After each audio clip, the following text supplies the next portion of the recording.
Now, there were two schools of thoughts that arrived at that moment in time. One was, let's go ambitious.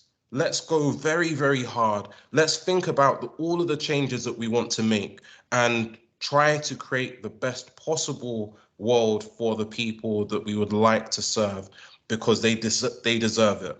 Our employees and those who we actually provide services to require organizations which are diverse and inclusive. But another school of thought said, actually, let's not necessarily go too hard with some of these ambitions. As much as we want change and think that change is important, perhaps we might not be able to kind of deliver on that change. And maybe let's play it safe. Let's think about the kinds of things that we think are reasonable to achieve and focus on that, as opposed to doing anything that we're not going to achieve and potentially risk people being annoyed that we haven't been able to achieve the things that we want to achieve. And so there lies the conversation that we have today. And we at YDWC, social enterprise who are focused on diversity and inclusion, are really, really excited to have this conversation with everyone who has joined the call today, asking the question, is it wrong for organizations to consistently set ambitious diversity and inclusion targets if they consistently fail to meet them? Now, you'll see on the screen at the moment, and it's also in the chat bar, there is an opportunity for you to take part in an interactive poll, which will allow you to share with us where you stand on the motion at this particular moment in time. And what we can see on the screen is that most people at the moment are in that no space, with some people in the maybe and a few in the yes. We'll be really interested to see by the end of the call where we get to, and we're happy for people to continue to vote as we go along. But at this specific moment in time, I'm going to pause any reflections that I have, and I'm very, very happy to hand you over to our chair for today's debate, Faith Olabegi. Thank you for introducing me. So as said, my name is Faith Olabegi. I am currently a policy advisor at DWP. I've worked in other departments such as MOJ and DIT. So I believe D&I is important in the civil service because it is our duty to be representative of our country with policies that we create and ensure that they're fit for purpose. During my time at MOJ, a colleague of mine challenge our seniors to ensure that senior events were inclusive, as she didn't feel represented despite the fact that people of colour are in the legal space.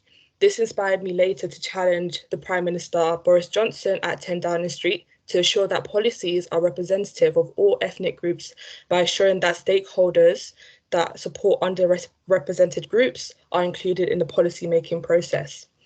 I believe this debate is important because it highlights that representation from all backgrounds is still an issue, and more is needed to be done to ensure that talented individuals from underrepresented backgrounds are given a chance.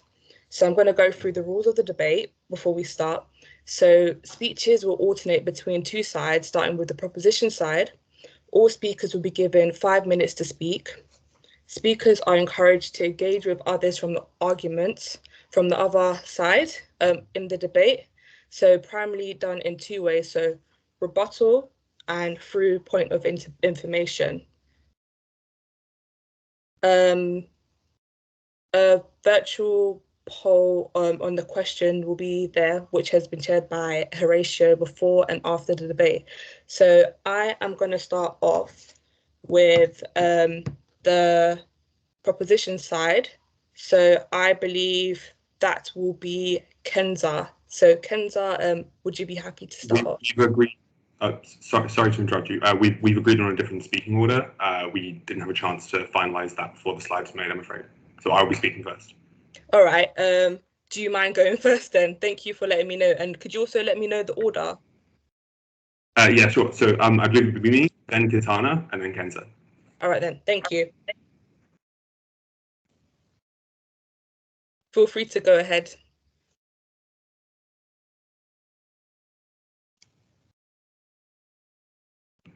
Sorry, 1 second. I'm just setting up my stopwatch.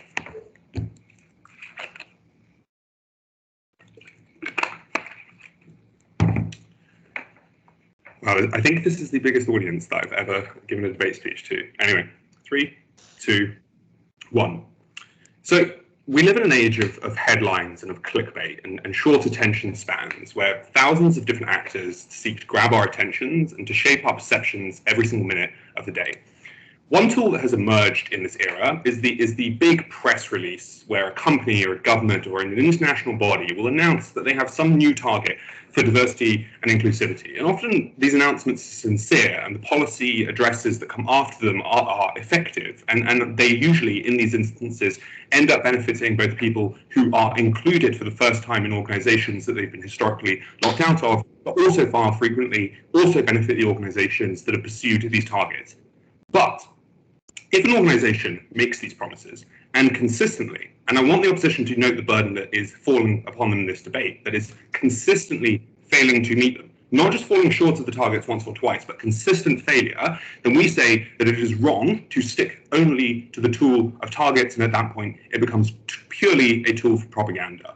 To say that something is wrong would also be to imply that a better alternative exists. And the propositions say that if you stand ideologically for the values of diversity and inclusivity, then those need to be met by hard commitments. That's what we stand for in the proposition. We think that organizations should commit, not literally legally, but to the point where there are consequences for failure. And yes, we think those consequences should be that the CEO should be fired or voluntarily step down, or the appropriate management that failed to meet the commitments that the organization laid out should face repercussions. Because if they are to enact the ideology that they proclaim and the values that they claim to stand for and garner that positive attention, whether from their own employees or from consumers or from voters, then they need to meet that, and therefore in government we stand for hard commitments. Are there any POIs from any of the opposition teams at this point in the debate? Yeah. What kind of signal would you prefer people send out in place of this? So if they weren't setting ambitious targets, what do you think they send instead? Yeah, absolutely. So we'll come to that, of course, in our characterization of how we think that this is likely to play out. But the reality is, right, on New Year's Eve, many of you, I'm sure, set targets of going to the gym twice or 3 times a week. I had a target to finish my PhD by the end of 2020, and I'm told, Theresa May had a target to get a Brexit deal passed by October of 2019. So the problem with targets is that they're slippery, and it's very easy to miss them. And often when you do, it's never clear if your effort was insufficient or if the target itself was unrealistic. And that's why we prefer hard commitments, because they illustrate the value on diversity and inclusivity that a company is actually willing to commit to. If that therefore happens to be smaller, to be less ambitious, but is instead something that is actually delivered at the end of it, rather than a false empty promise that exists only in order to garner goodwill, then that is a true reflection of the organization's commitment. And that is a signal to their consumers, to their future employees, and to their current employees as to what it is that they really stand for and to what lengths they are really willing to go. And in many cases, we think that the ambitious targets that they've set themselves could have been met and simply were not due to a lack of intentional will. Why is it so wrong, therefore, to engage in this kind of just propaganda, public relations of target setting, but without a genuine commitment to meet them? I have 3 reasons. I think the first is, as I've said, it's too often just a signifier of virtue. It comes with no commensurate effort. So an organization makes this announcement, distributes it out to their human resources department, but doesn't actually impose any real tangible incentives associated with it. There are no programs. There is just a vague hope and a vague goodwill. I think, therefore, it is just simply morally wrong to say that you stand for a value, but to not put the full force of your organization, particularly when many of these organizations are incredibly powerful, such as the civil service or massive multinational corporations or government and governing political parties.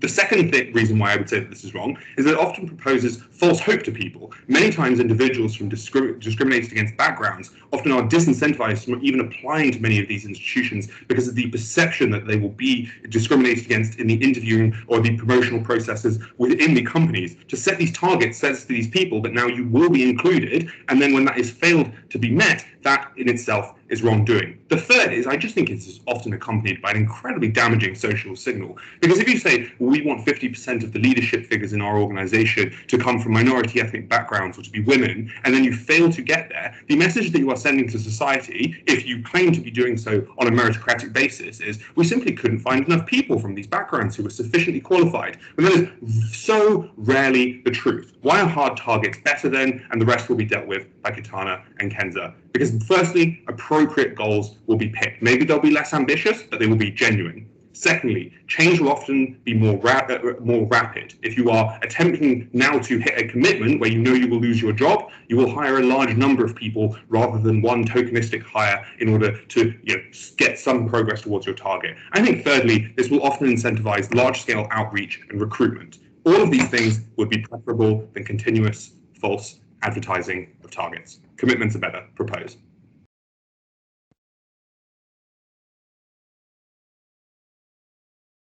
You have definitely set yourself on good stand with your speech. So I'm going to hand over to the opposition. So can the first person in the opposition go ahead and start your speech? Hi, audio okay? Yes, we can hear you. Super. Give me 5 seconds.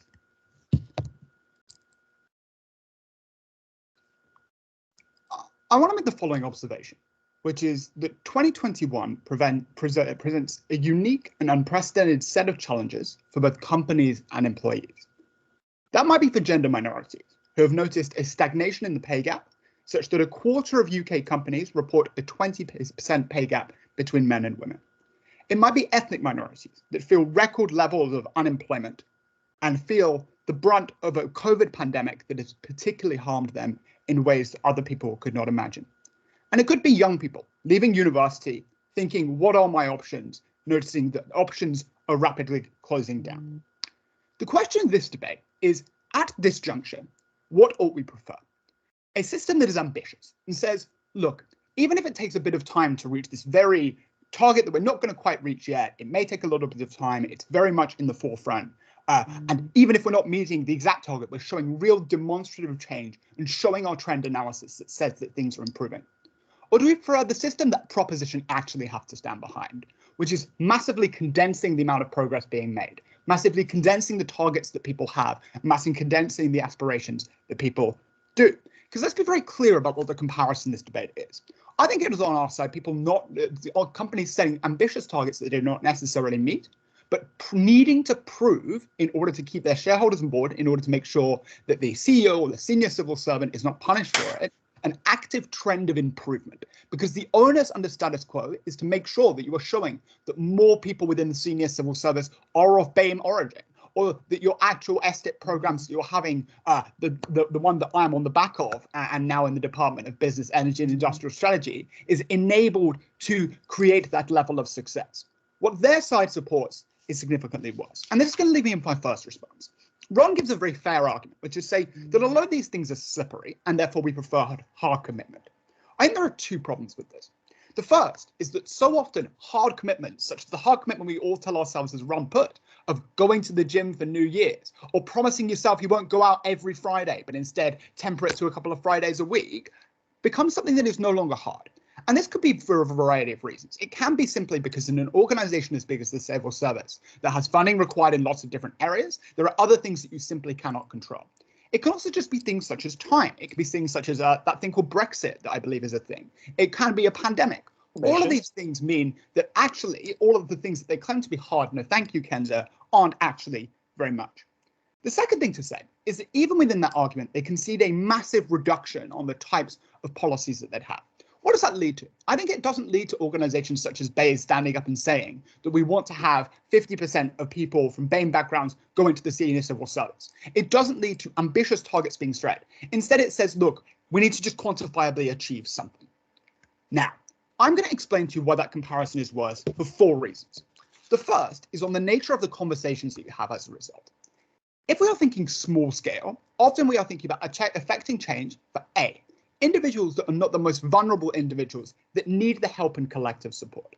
What does that look like? It looks like people who already come from Oxford backgrounds but fit the minority bandwagon, rather than really going into other universities or starting career programs that come from school to really revolutionize that change.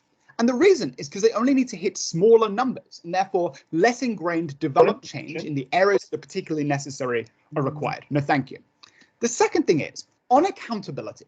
If you're able to be accountable and successfully demonstrate that you've helped 1 or 2 people and therefore filled your numbers, it doesn't justify you having a trend of improvement over a long period of time in the same way as setting ambitious targets does. Because let's be clear, lots of the targets that we are setting and consistently failing to meet do exude in the future. It is something we are looking forward to doing. But the conversation in itself, A, leads to development of accurate mechanisms as to how we get there, and the thinking of plurality that leads to more innovation. But second, it means you're constantly held accountable for this goal over a long period of time, such that you see fair and sustained change. The third thing on the principle, they say it is morally unjust in order to do this.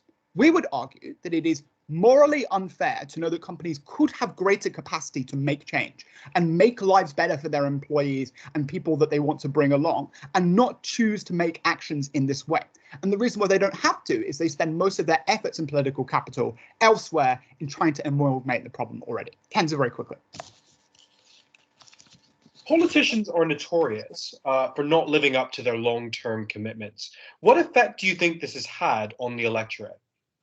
I think two things. I think the first thing is, one, often within these companies, they are not 4-year cycles in the same way that politicians are. So I don't think this comparison is necessarily fair in and of itself, given they are there for a longer period of time we have companies in place. The second thing to say is that often these institutions are working together for a collective target rather than against each other for competitive viability for votes, right? The effect it's had on the electorate is one that is disconsolating, for sure. But I would argue the effect is significantly better than saying, look, we're not going to tackle climate change because it's something we can't really do and it's a long-term problem. Instead, we're going to focus on making sure that every single person has something far more superficial. The nature of the change needed in the workplace to deal with a crisis that has left so many people in a position where they significantly need help, both from their companies and from employment structures more generally, means that we have to think bigger. The final thing is we think about options. We think about, if we want to get lots of people into the senior civil service, or if we want to get companies to make big change, how do we do it? And the reason why that happens under our side is when the change is big and when you promise big things, you have big discussions, you have media attention, you have people wanting to discuss these kinds of things. And that's when they think about mechanisms such as what graduate schemes can we have? What school leaver schemes can we have? What better ways can we have to introduce employment? What kind of ways can we make sure that interview processes are more fair for bringing these individuals in a way that simply doesn't happen in a world where those things aren't essential? Thank you very much. Thank you so much. Before moving forward with the debate, Horatio has kindly posted links for you to write your comments or any questions that you do have that are influenced through the debate. So please do use these links and we will read them out before the concluding speeches. So I'm going to move on to the second speaker for the opposition side.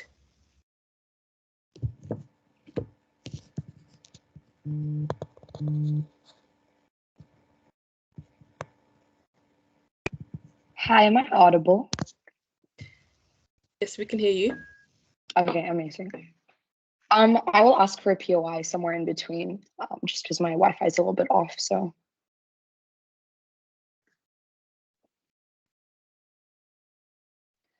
We don't want 100 companies all saying they will have 50% of their employees in the next few years being from diverse backgrounds and then only ending up with 8%. We want companies to aim to do 10% better each year and actually be able to meet that target. That's where you get sustainable and meaningful change. I think that's where the world is a lot better. Responses first, 3 things. A lot of opposition's initial case is about how it takes time to reach these big ambitious goals. And that's why it's okay that they're ambitious and you don't reach them immediately. The problem with this argument is that it assumes that companies or organizations are actively doing things that will allow them to eventually reach these goals. I think Ron explains to you that what happens more often than not is they make these ambitious statements, but don't actually have to do meaningful things that means that they will reach them. And note that Josh doesn't actually give you a time frame. He says they'll reach them eventually, but reaching a goal you make in 2020, in 2045, I don't think is actually that meaningful. I don't know what their case is. Second response, what type of policies are we likely to get? I think Ron was very clear. The difference is between making large, ambitious statements about wanting to increase diversity by 25% versus making an active commitment each year or each term to make your hiring process more equitable, to have more workshops on workplace discrimination, or actively seeking out more diverse applicants in each hiring circle. All of those are smaller, but probably more meaningful, and also things you can continue to do every year that are more sustainable and that other people can keep track of. I think that that's what's valuable in this debate. But I also want to note that smaller scale doesn't mean minor. It means more reasonable and it means more achievable. So logically, Josh's response to our case doesn't stand, because his assertion of what that's likely to look like is inaccurate. Because note that these organizations have internal pressure and external pressure from the public. That means that they can't just say, oh, this year we're going to hire 2 more people from diverse backgrounds. They actually have to do meaningful things, because otherwise you're going to get backlash from the public, or you're going to get backlash internally from other members from these vulnerable backgrounds within your company. So obviously the commitments they have to make are going to be reasonable, but they're not going to be small to the extent that there's no meaningful change. I think our case still stands. 2 contributions from me in this debate. First, that you make the long-term goal of more diversity seem unachievable. I want to note that this is important, because the only way you will continue to have like shareholder, public, and employee support for anything you choose to do in the future to increase diversity and inclusivity is if people within your company actually believe that that is a goal that is achievable. Note what constant failure, and that's the key word in the motion, is that you've consistently failed many, many times, is that whatever your ambitious goal is, it makes it seem like the goal of diversity is one that is unattainable. The problem with that is that to a certain extent, you require shareholders and you require employees to be willing to make sacrifices in order for you in the interim to make your company or your organization more inclusive. When people don't believe that there is a valuable reason for them to be making those sacrifices, they become less willing to do that. I think that is incredibly problematic. But the next thing is, note that rhetoric surrounding your failure will likely always frame it this way. So this is where Ron doesn't get responded to, because he explains to you that that the way you are talked about when you consistently fail is saying things like, look, of course they're not going to meet these goals because there aren't enough qualified people from these backgrounds for them to meet those goals. I think that is incredibly harmful, both for you as an organization, even if you're benevolent and want to do well, but also for other people and other organizations and their own attempts to be more inclusive and diverse. I'll take a POI. Okay, if there's no POI. Next thing, here's why you worsen tokenism on their side. The reason this is bad is because the times when you get tokenism is when the changes you are making is seen as random and slow. That is, the difference goes from people within your company saying, look, this year's batch of new employees has a couple more people from different backgrounds, that's great, to saying things like, oh, look, HR's hired another female employee so they can say they've done something this term.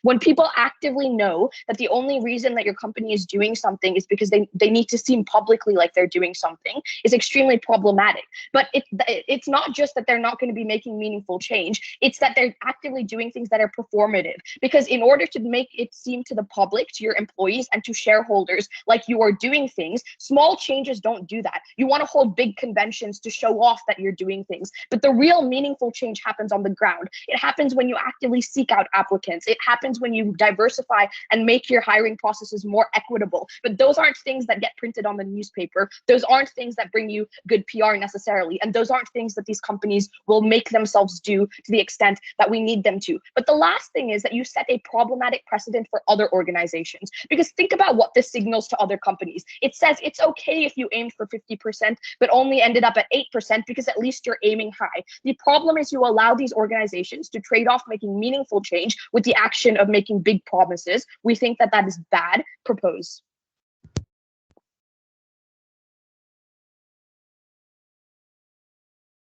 I'm sure you agree that we've had amazing speeches so far. So Horatio is kindly going to share the questions that we've received on the Menti page. If you would like to post any questions or any comments, please feel free to post. And this is going to support our final speakers with their concluding speeches.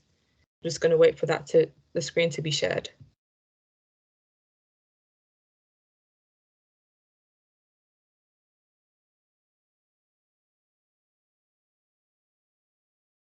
We will have one more speech before the questions.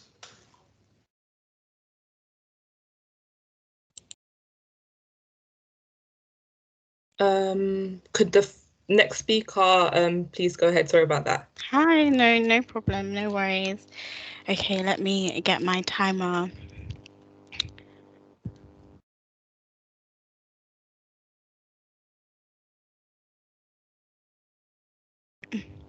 Good afternoon, everyone. I'm Kiana and I'm the second speaker for the opposition.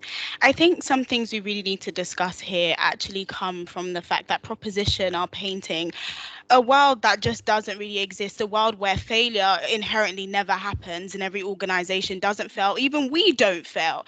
They're also painting an argument which inherently doesn't stand because the output of failure isn't always because the input was performative. Many performative D&I initiatives are actually successful.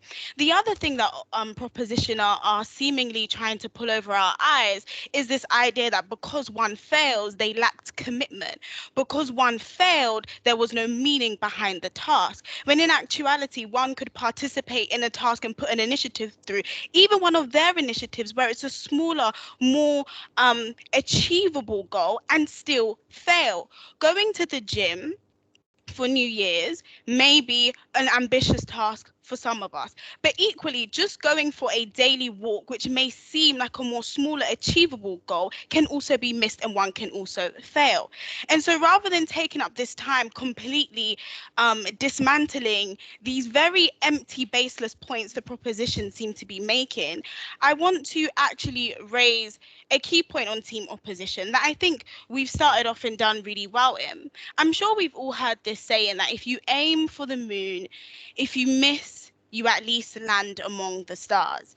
And so when we talk about ambitious targets and when we talk about diversity and inclusion, the issue I'm having with proposition is there is a status quo that exists now. Even prior to George Floyd and the world all of a sudden waking up to an experience that many of us have been awake to for our whole entire lives, there were small changes, small initiatives, small percentages, tokenism that all still existed in this very safe status quo.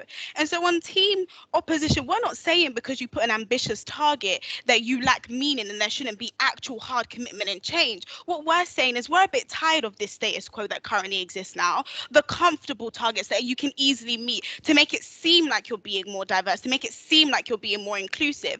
And the problem with side proposition as well is that they seem to live in a silo.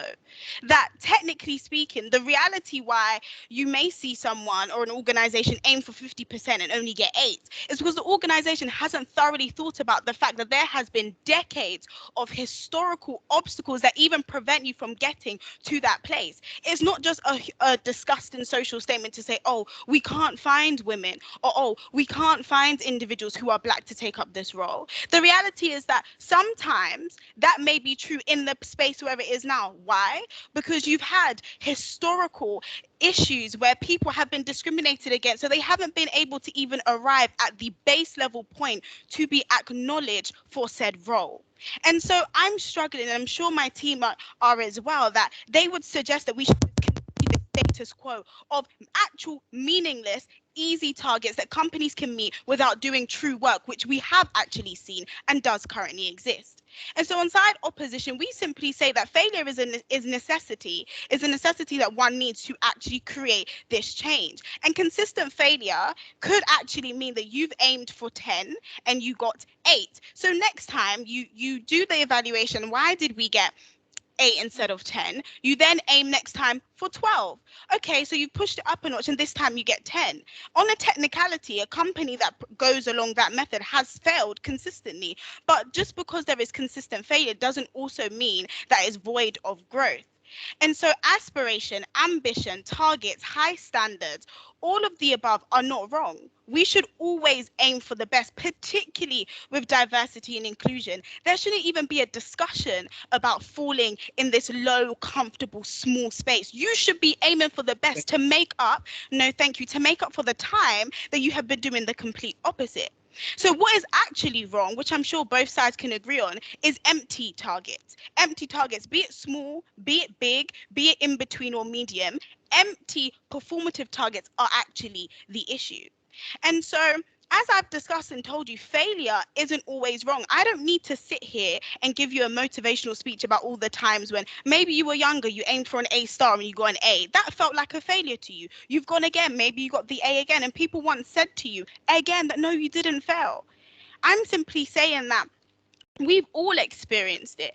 And in order to often achieve great things and more sustainable things and see change that we can recognize and understand, one has to aspire to these great things and be prepared to be stretched and fail. It is in the stretching that one grows.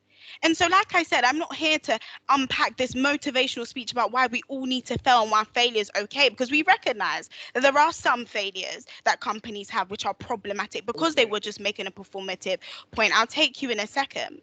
But I need to remind you of this, that failure really is the greenhouse for growth. It is uncomfortable. It doesn't always look good. The optics aren't nice. But when it works well and when you learn from that failure, it births the most beautiful, sustainable things at time. And that is what we need, to go beyond our diversity and inclusion comfort zones and to create real, authentic change, which continues to grow and flourish. So these debates and discussions become such a normality that we don't need to have them. Kenza, I'll take your point. Can you just walk me through what the consequences are for not meeting targets on your side of the house? Sure. So, Kenza, really simply, if a company doesn't meet a target, there has to be a step to understand why. Did you not meet the target because the target was you didn't have the correct systems in place to arrive at that target? Did you not meet the target because the way you went about meeting the target was incorrect? Did you not meet the target because you didn't fully understand the social background to the target that you set? Was the target appropriate for the space you were in? So we're saying that in actuality, the steps are really just an evaluation. I'm sure we've all done that at work. We've set a target. I'm sure we've all done it personally. We set a target. Sometimes we miss them. But in order to achieve that target, be it how ambitious it is, one has to evaluate and look at the strengths of what you did well and look at the shortcomings. And then you set another ambitious target to work on those shortcomings. And I'm sure in this space, that all of us sitting on this call, be it the speakers or the audience, I'm sure we would all view ourselves as ambitious individuals who have set many an ambitious target and fallen short, but then can reflect and then arrived at some point, be it our role, be it the talking position, be it companies and the D&I initiatives that they ought to already have. So I hope that takes you through the steps, Kenza, and you can understand what we're saying on our side. That we're saying be as ambitious as one needs to be, because the ambition should be reached. But fundamentally, what an organization needs to do is not set small, comfortable targets, but set ambitious targets and have proper systems of evaluation in place to arrive at them. Thank you. Thank you so much for that really, really strong speech. So as stated before, I'm going to go through the Menti link to go through the questions and any comments you may have. So first one is, couldn't agree more with Ron. There must be greater emphasis on retention rather than emphasis on recruitment.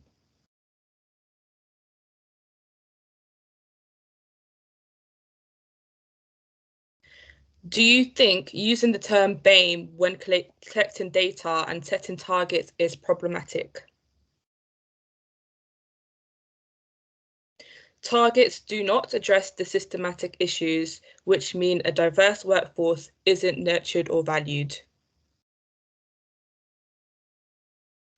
How should companies tackle that may be beyond their control, such as educational bias leading to limited pool of people from underrepresented groups in certain industries, i.e. STEM?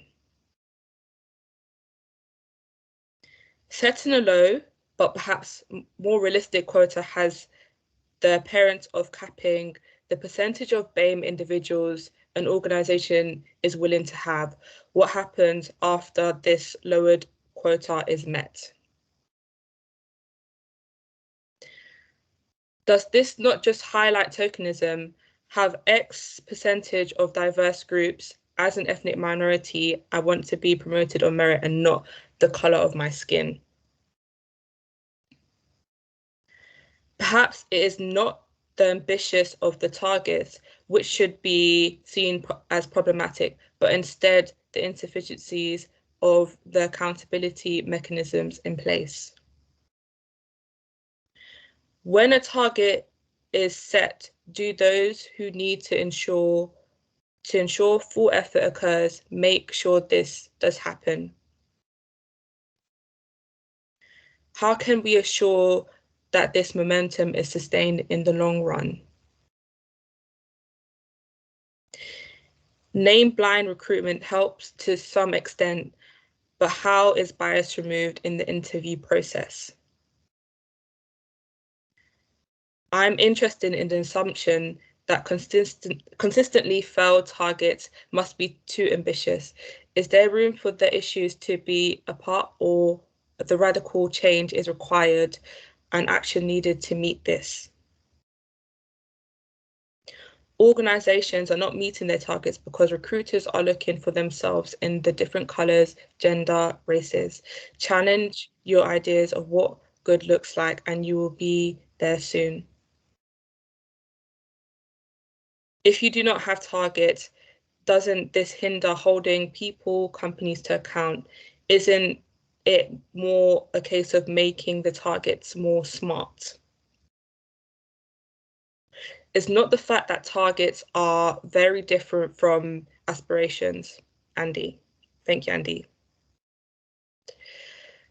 When there is open, fair, and intentional sponsorship from diverse ethnic talent, then you'll see true and real change.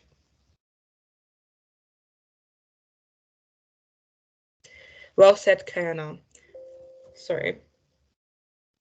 By not being at point of being able to throw your hat in the ring, what chance to have? So what chance do we have? Not much. So how to get there without being aggressive? So I'm just going to put my laptop on charge. Bear with me a few seconds. Agree, Joshua. We think we need both. If we do not have targets, then what will we aim for? We need accountability, or things get lost in the civil service. Aspirations and targets are not necessarily fully understood. It's far too easy to update responsibility for outcomes to be achieved. Do we get involved once the targets are known? Targets versus aspiration. Q meant for Joshua, not Andy. And there, oh, sorry, I'll just move on to the next one. Do we really have the time to sit and wait for us to fall into, for us to fail at these targets? Can we get rid of the word targets and call them commitments, as these place more accountability, ownership, responsibility to aim for and achieve? Do you think setting unachievable targets demoralizes and demotivates? Generally, DIT initiatives are not monitored and evaluated. Targets need to be smart. So thank you so much all for sending over your thoughts and questions. So this is going to help our concluding speakers come up with their concluding speeches. So I'm going to ask for the opposition, our speaker for the opposition, to please start, and best of luck also.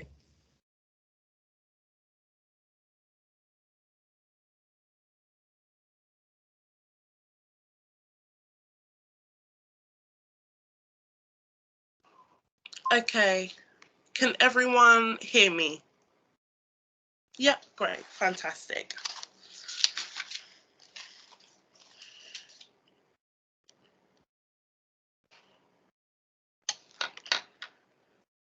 So when we talk to minoritized groups, and I use the word minoritized intentionally, we never tell them, be modest with your expectations. Don't focus on trying to become the CEO or the director. Go for an assistant manager or a general manager instead, because that's more modest. You're more likely to achieve that. We shouldn't and we wouldn't cushion minoritized groups with the soft bigotry of low expectations. And I use the term minoritized groups and people instead of minorities because let's look at minority groups. Women make up half of the population. Asian and Black people are not the global minority. Instead, you have been minoritized. This is a label that has been put on you. And I do believe that language is important. And it is in reference to the comment from the chat when somebody said, is using the term BAME inappropriate? So because we don't want to coddle people with the soft bigotry of low expectations, we need to let them know that the roles where they can be ambitious are actually there for them. And that's why we think it's beneficial to have ambitious targets.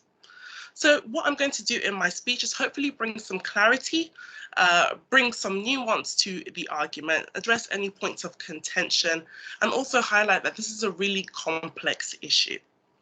So first of all, I'm going to be going through the speeches of the first and second speaker from both sides, comparing and contrasting them, then looking at the sides of clash and the points of clash in the debate before summing up. So first of all, we started with Ron, who told us that what we have in the media these days are attention-seeking promises. They grab us by the head with the headlines, and essentially they just become a tool for propaganda if they aren't actually worked on. And this is definitely true. It is insidious to set a target when you have no intention of actually working on it. There must be consequences for failure, and they prefer a hard commitment on side proposition. But what we actually get here from the beginning is this implicit assumption that modest or appropriate targets or commitments equal a genuine commitment. And that just isn't true.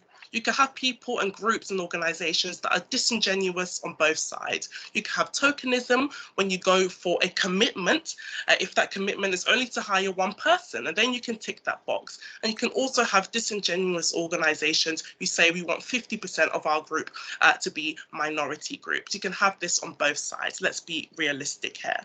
But what I'm going to look at in my speech is the probability and the likelihood of what will happen on each side of the debate. So, sustainable and meaningful change. Yes, you do need to have accountability. You need to have accountability in your workforce, external bodies looking at your workforce, and also in the general public. Small or reasonable, what we call reasonable changes or targets, don't always mean that these targets are there to be ticked in a genuine way. You get tokenism.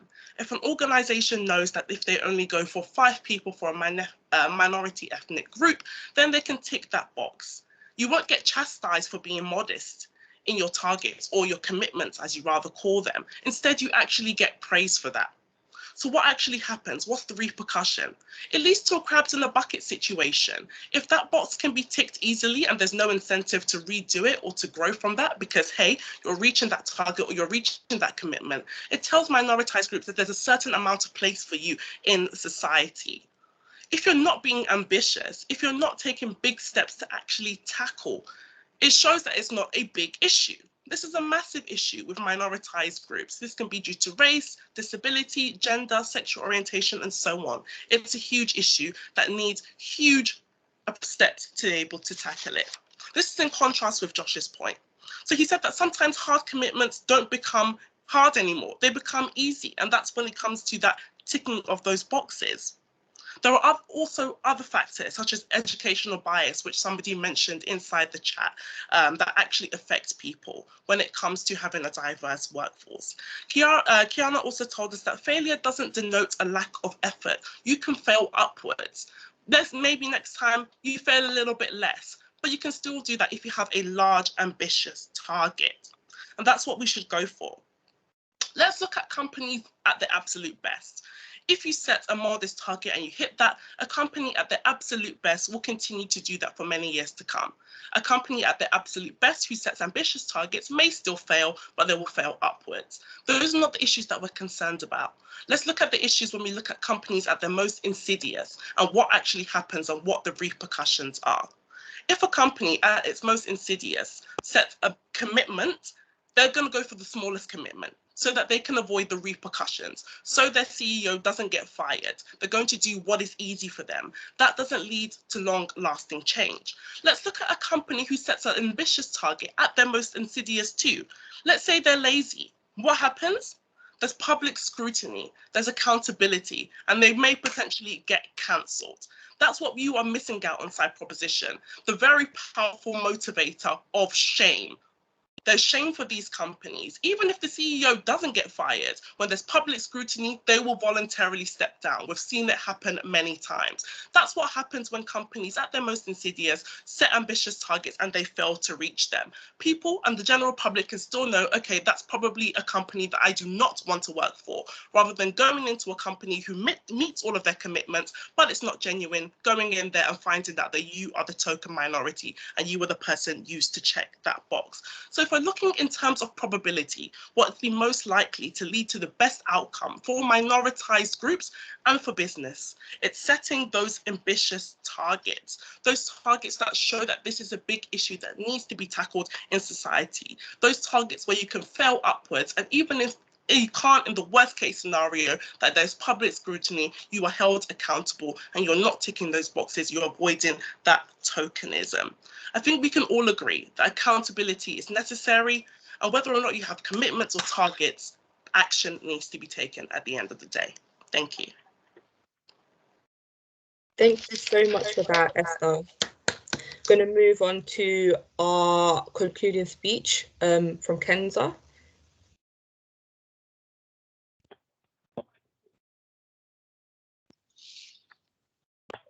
Hi everyone, am I audible? Cool, we'll get started then.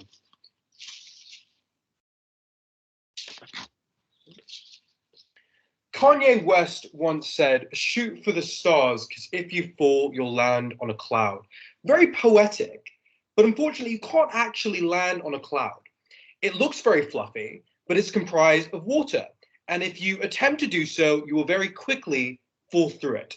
And that was unfortunately the fantasy world that side opposition wanted to live in this debate. They wanted to sleep on fluffy clouds of promises rather than making hard commitments that people would be held accountable to. We on side proposition are going to build a staircase, albeit a little bit slower, but with steps of accountability, integrity, and that are achievable in nature. If that's the comparative that we have between the two sides in this debate, I'm very pleased to be on one that stands on the side of staircases rather than the fluffy clouds of Kanye West. There are lots of questions offered in this debate. I'm going to try to organize them under two broad areas. The first is, on which side are empty promises more likely to be made? And on secondly, on which side do we achieve more change for the minorities that we truly care about? Let's deal with this first question then. On which side are empty promises more likely to be made? Ron already explained right at the beginning of this debate that the nature of the announcements that we're getting from companies in the wake of George Floyd are big landmark announcements and promises made. Ultimately, these are promises that are very easy to make with very few current consequences for failure. We said that this leads to two consequences. The first is that it allows companies in many cases to have their cake and eat it too. They can get the PR benefits of making these big promises without necessarily having to make huge changes to their ways of doing business and the way in which their companies operate. No, thank you. But secondly, and this relates to one of the questions that we got, it actually demoralizes and demotivates the people that we truly care about because it alienates those individuals. Side opposition agreed with us on this front when they conceded that we see this in politics all the time. Political parties making large promises come election time, but when it comes to actually making the changes necessary to implement those promises, to give us free tertiary education, it's not something we actually receive and happens at the expense of those that are already the most marginalized within our society. Secondly, slippery targets, Ron explains, are very easy for you to strike. And this is an idea that goes back and forth in the debate. Should we make these big ambitious targets that we might achieve some of, but not all of, or should we stand on the side that makes these reasonable sort of suggestions on what we should do? The issue with the position that side opposition takes is the narrative of I tried, but factors outside of my control meant that I simply couldn't go to the gym every day. It's something that's very easy to say, regardless of whether or not it's true. So if we have to think about the motivations of companies that have historically shown themselves not only to fail to treat minorities in a fair way, but have actively neglected their obligations towards marginalized and disenfranchised groups, on the balance of probabilities, what is it more likely that they do? It is more likely that they fabricate reasons why they couldn't get to the gym every day than they actually go out of their way to make those changes that we all know they should be making. What we're saying on our side is we shouldn't give them that get out of jail free card that side opposition supports. We shouldn't give them the opportunity to just shrug their shoulders and say, there's nothing that we could do about it. Instead, the comparative is we set harder but reasonable targets, and there are consequences for your action. If the CEO stands on a plinth and says, we're going to commit to 25% of our employees being BAME and fails to reach that target, his salary should be slashed. His position should come into question. And those are the sorts of consequences that we want for our actions. The final way that side opposition tries to flip the script on this is saying, well, Kiana claims, we're making it sound like we're unreasonable and saying people don't ever fail. But that was never the burden of us on side proposition. Our case was, if you continually fail, but you still reap the benefits as if you had succeeded, that is unfair and disingenuous. They want us to round up from 6 to 10 at the expense of the minorities themselves. That is ridiculous and unfair for side opposition for us to ask for us to do. Let's think about this second area of clash then, on which side to achieve more change. Josh's characterization is now companies are going to make minimal targets and not make structural change. But if we think about this question again logically, it's very hard to stand up on a plinth and with a straight face, make a commitment to walking 15 minutes a day. We think it's far more likely companies make ambitious targets, but in doing so, we've created a narrative and we've created a world in which the consequences of failing those targets is far more severe. So if they still want their PR benefits, they're going to have to work a little bit harder for them under our side. And we say failing consistently is not something that we're willing to accept. And that relates to another one of the questions we get. When we set this norm of setting smart targets, achievable ones, that albeit a little bit less grandiose, but are definitely within the capabilities of the company as they currently stand, it puts a responsibility on the current management to make the necessary changes and to achieve the change that they want to see on the world. Fundamentally, finally, side opposition, when we ask them, we push them, what are the consequences for failing to make these achievements? Kiana hits us with the internal review. And that's exactly the kind of status quo that side opposition wants to support. The internal reviews where we think about why we didn't achieve what we were supposed to, we ultimately wash our hands of it and continue as normal. We no longer want business as usual. We no longer want the fluffy promises of clouds and stars that the management knew we were never going to get to.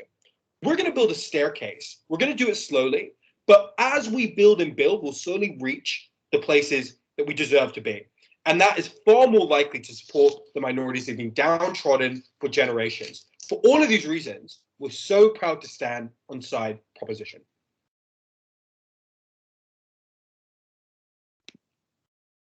Thank you so much to all the speakers. I can sure you all agree that, they gave phenomenal speeches, and I'm sure it's given you food for thought and may have swayed the way you think on this statement that they've been debating on. So just to remind you, there has been a link posted for the closing poll. With the initial poll, there were no winners. So please do click the link and I'll give it a few moments to see if, who the winners are.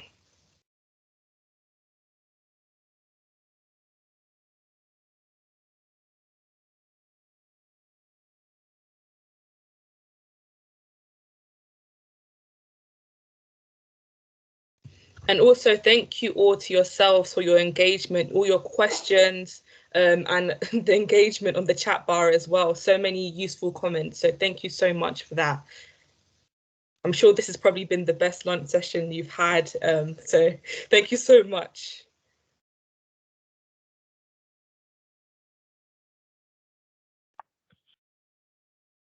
All right, so it looks like the proposition side is winning. So congratulations to the proposition.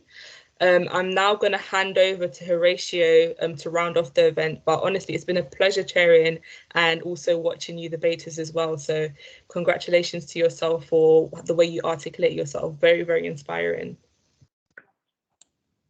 So a really big thank you to everyone who has been involved in today's debate. So starting off with a really big thank you to our debaters, and who have put together really fantastic arguments. And it's important to note that the debaters aren't necessarily representing their own view, but really wanted to just come forward and create this conversation to allow us to explore these ideas in a new way.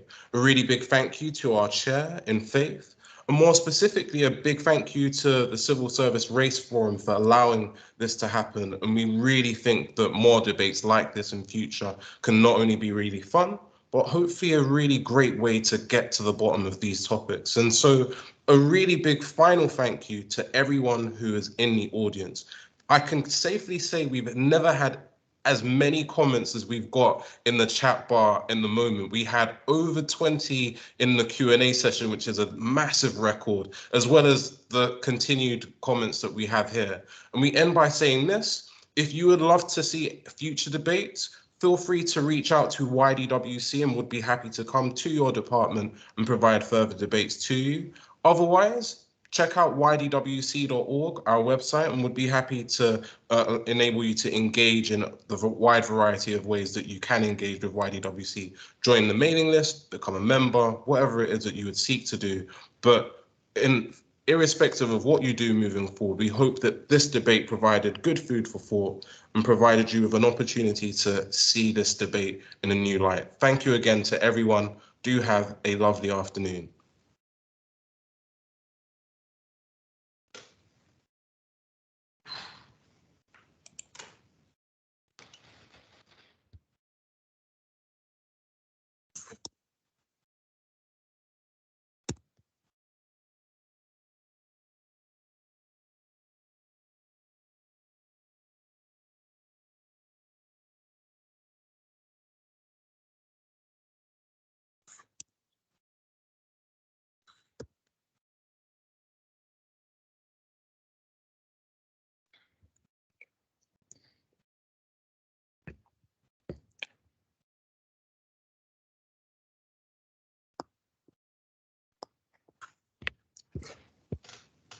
You're going to meet somebody, you want to showcase that you're somebody who is nice to meet. Do you know what I mean? But as in, don't go and now. So, for instance, what would happen? And maybe in uni days, wherever was that, babe, start cooking. So you're saying don't do too much. Don't do what is natural to you. Don't be too excessive on the first couple of days. No. Like be nice. Be best foot forward, but don't do too much. You know that's saying. Do what you would do for meeting a new friend. Like just do what you do to meet a new friend. You'll show that you're personable, kind, nice. You'll share stuff about yourself and your reality, but you wouldn't trust them with your deep dark secrets. You wouldn't now go and do Olympics trying to prove to them that you can like cook or do that house with their hands. You just be you. Just because ultimately I feel like putting your best foot forward is it still has to be your foot. Like you can't come with this imaginary person's foot in front because you're trying to. Do you know what I mean? Like, I think the only one I agree with wholeheartedly is no bullshit. Hi Kenza, I'll be with you in a moment. I see that there are still 1 or 2 people on the call. Don't shy away from the but that's your that might be the thing that might win over here. And in fact, maybe I'll just call you separately.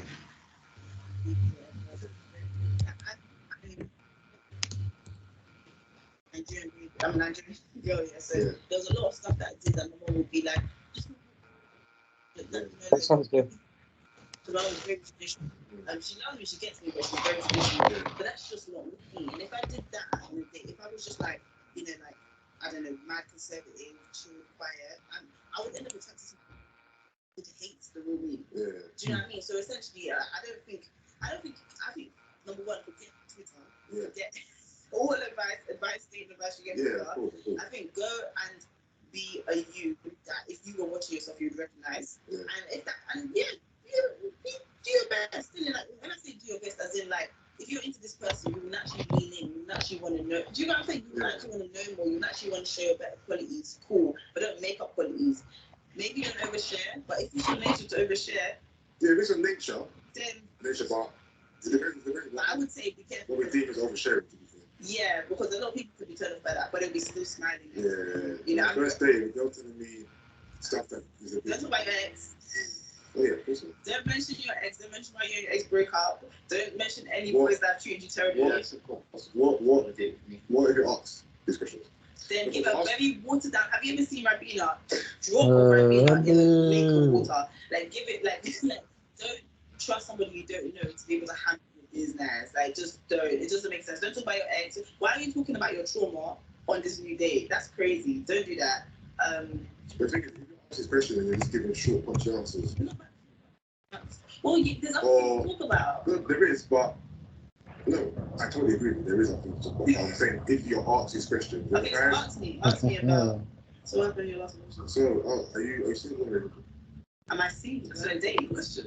Are you single? Are you single? Are you in a relationship? I'm asking you as of now. I'm asking you like. I'm married men go on dates, right? You know that, right? Yeah, no, but they wouldn't tell the other person. No, I'm not doing a date role play. I'm just asking. Oh, yeah. And when did you break up with? A couple years ago. Why? We just went right for each other. We just, it just didn't work. Great guy though, but that's a good. we just went right for each other. Okay, so if you were on a date, would that be your answer? Yes. Yeah.